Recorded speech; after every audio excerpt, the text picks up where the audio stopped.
Concédeme, Señor, ser camino, por el que Dios pueda andar, en el que Jesús pueda crecer, en el que el Señor pueda reinar.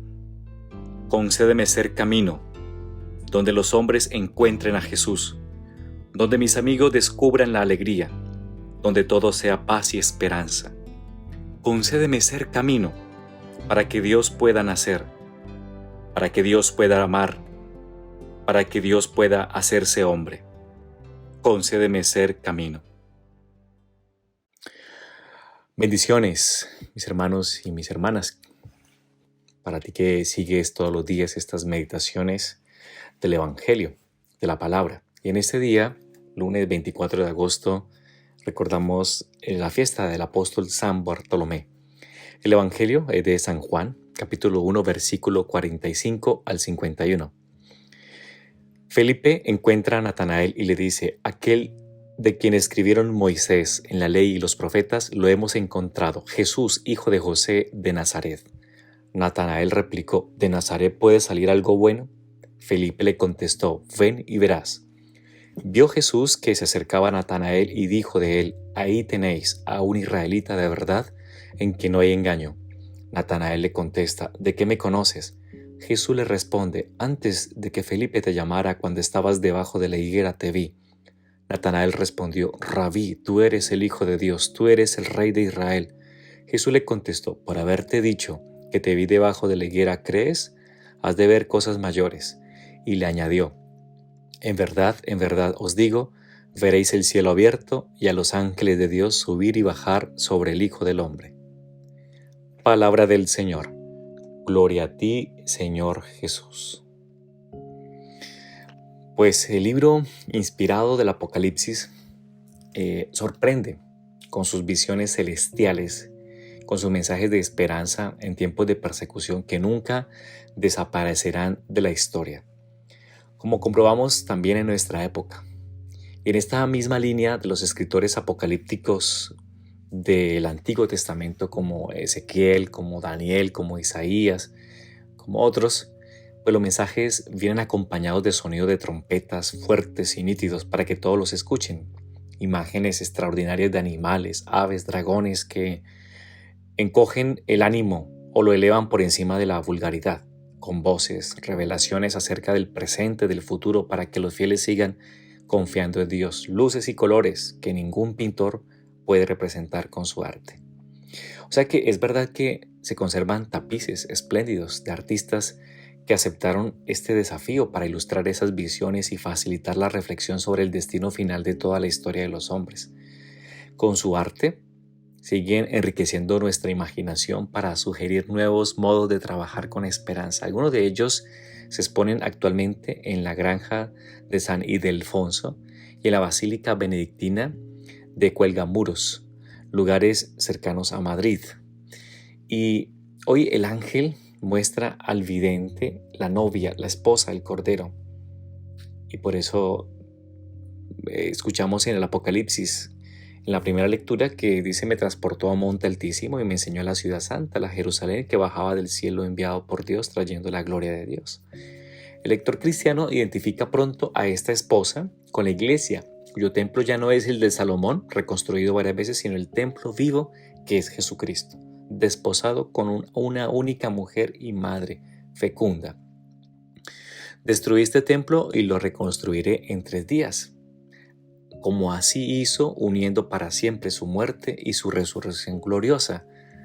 Si los pactos antiguos se hacían con sangre de algunos animales que hermanaba este pacto matrimonial, lo hace Jesús con su esposa, derramando su sangre y permaneciendo siempre vivo en la Eucaristía. O sea que la fecundidad de todo matrimonio se da en la iglesia de un modo siempre renovado, pues engendra con Jesucristo una multitud incontable de hijos a lo largo de la historia y a lo ancho del mundo. Transmite San Mateo aquel compromiso esponsal, ¿no? Ir y hacer discípulos a todos los pueblos.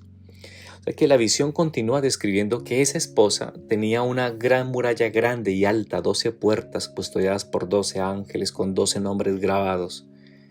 A oriente 3 puertas, al norte 3 puertas, al sur 3 puertas, al occidente 3 puertas. La muralla tenía 12 basamentos que llevaban 12 nombres, los nombres de los apóstoles del Cordero. Y podríamos decir que Jesucristo sigue su encarnación en la iglesia que vive la Eucaristía, pues ese matrimonio fidelísimo es claramente visible para cualquiera. No es una iglesia simplemente espiritual que se asiente en la conciencia de cada uno. Tiene una muralla defensiva contra los ataques de Satanás, de las persecuciones, del ateísmo agresivo, del laicismo sinuoso, porque su misión es defender el tesoro de los sacramentos, de la gracia, de la doctrina revelada que custodia y desarrolla el magisterio de la iglesia. Todo ello para la salvación de las personas.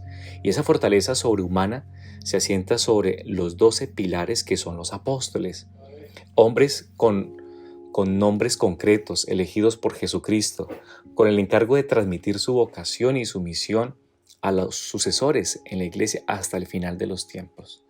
Un pasaje pues oportuno en el día de hoy cuando celebramos esta fiesta de uno de ellos, de San Bartolomé, pues el Evangelio le llama indistintamente con su nombre hebreo o griego. Todo ello nos habla de la iglesia, que es esposa, madre, a la que amamos y protegemos en la medida de nuestras posibilidades, que no son pocas. En primer lugar, sabiendo algo de su historia, sin dejarse infectar por las leyendas negras de la historia, conociendo bien la doctrina católica, que para eso está el catecismo, para consultarlo con frecuencia, conociendo y reflexionando las enseñanzas de la Sagrada Jerarquía, del Papa, de nuestros obispos, en forma de exhortaciones, de mensajes, de homilías, de cartas pastorales, encíclicas, y también cuidando la formación, participando en charlas, en conferencias, en retiros espirituales, cada uno según su modo de poder hacerlo. O sea, caminar en solitario o apelar a la propia conciencia no es camino seguro, porque como decimos, la iglesia continúa la encarnación del Verbo. Y en segundo lugar, dejemos que Dios haga en nosotros, dejemos que Dios tome carne en nosotros. Bartolomé fue uno de esos 12 elegidos, natural de Caná de Galilea, era amigo de Felipe y gracias a esa amistad conoció al Maestro un día de primavera en la región del Jordán. Había bajado de Galilea a Jericó, el lugar de las palmeras, quizá para escuchar la doctrina del Bautista, como otros piadosos judíos que esperaban al Mesías. Y también estaban allí Juan, Pedro, Andrés y Felipe, que en las riberas del río habían sentido la voz imperiosa de Cristo, invitándoles a dejar todo y a seguirle. Y regresaban ya hacia Galilea, cuando en algún punto del trayecto, quizá en las afueras de Jericó, Felipe encontró a su amigo Natanael. La conversación inicial fue escueta, vemos ahí, pero estaba todavía impresionado con la figura de Jesús. Hemos encontrado a aquel de quien escribieron Moisés en la ley y los profetas, a Jesús de Nazaret. Y Natanael dice lo que piensa. ¿Acaso podrá salir algo bueno? Dice Natanael, ¿no? Y al mismo tiempo acepta la invitación de Jesús, de Felipe, que le dice, no, ven y verás, para conocer de cerca al Señor, algo que le honra y señala el camino a seguir por cualquiera ante los mensajes de Dios, aunque parezcan sorprendentes o confusos a primera vista. Bueno, otros en cambio cierran los oídos y amurallan su corazón para no seguir la institución hacia lo sobrenatural, por si nos orienta hacia Dios. La sencillez es cualidad que brilla, especialmente entre las virtudes que necesita un buen cristiano consciente de su dimensión apostólica, de su vocación bautismal, refrendada después por la confirmación. Sencillez, ¿qué es sencillez? Es descomplicación, es franqueza, naturalidad que deriva de la bondad del corazón y encuentra su opuesto en la afectación, en el decir y en el obrar, la vanidad de llamar la atención o el cultivo de una mente sinuosa y enmarañada. Reflexionemos hoy, queridos hermanos, hermanas, queridos niños, jóvenes, sobre estas cualidades tan necesarias para tener una conciencia bien formada que pueda ser luz y calor para los demás, sin ocultar nuestra condición de hombres y mujeres de fe. Pues la raíz de la sencillez está en la humildad, por la que una persona reconoce y admite la real situación de su alma. Es este conocimiento propio el que urge a ponerse plenamente en las manos de Dios, a romper cercos y barreras que nos separan de las exigencias de nuestra vocación o de nuestros seres más queridos. La esposa, el esposo, los hijos, nuestros padres, los abuelos.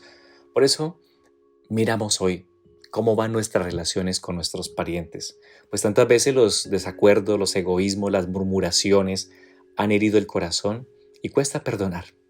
Pidamos ahora tú y yo tener la gracia de no guardar rencores y estar dispuestos a la reconciliación que tanto nos cuesta, siendo pequeños, niños en la malicia, pero adultos en las buenas obras.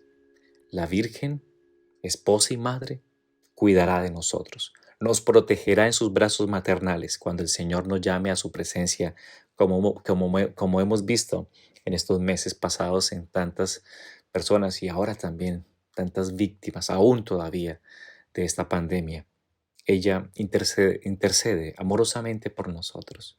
Como nos conviene estar bajo su protección, le oramos diciendo: bajo tu amparo nos acogemos, Santa Madre de Dios. No deseches las súplicas que te dirigimos en nuestras necesidades. Antes bien, líbranos siempre de todo peligro, oh Virgen gloriosa y bendita. Sí, Jesús, quiero ser tu camino, un camino por donde vengas, un camino por donde enseñes, un camino por donde sirvas, un camino por donde salves, un camino por donde toques, un camino por donde abraces. Que sea yo, Señor, un camino para tus pasos. Amén. Y que el Señor te bendiga, en el nombre del Padre, y del Hijo, y del Espíritu Santo. Amén.